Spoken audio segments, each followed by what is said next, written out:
पुराने जमाने की बात है। एक पहाड़ी गांव में एक गरीब मगर दिल का बहुत नर्म चरवाहा रहता था। उसका नाम आदम था। वो रोजाना अपनी बकरियां और भेड़ें लेकर पहाड़ों में जाता, उन्हें चराता और शाम को वापस आता। एक दिन उसने एक जख्मी शेर देखा। शेर की टांग में कांटा चबा हुआ था और वो सख्त तकलीफ में था। आदम ने हिम्मत की, शेर के करीब गया, उसका जख्म साफ किया, पट्टी बांधी और पानी पिलाया। शेर ने उसे नुकसान नहीं पहुंचाया। कुछ दिन बाद वो वापस जंगल चला गया। कई साल गुजर गए।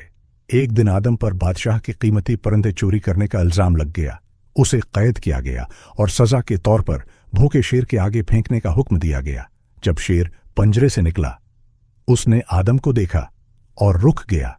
ये वही शेर था। शेर ने उसके कदमों में सिर रख दिया। पूरा दरबार हैरान रह गया।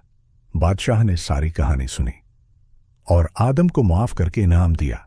ये कहानी हमें एक सबक देती है, नेकी कभी जाया नहीं जाती। जो रहम करता है उस पर भी रहम होता है।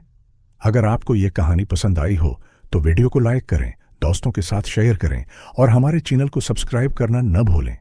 ऐसी मजीद सबक आमूज कहानियों के लिए जुड़े रहें। शुक्रिया।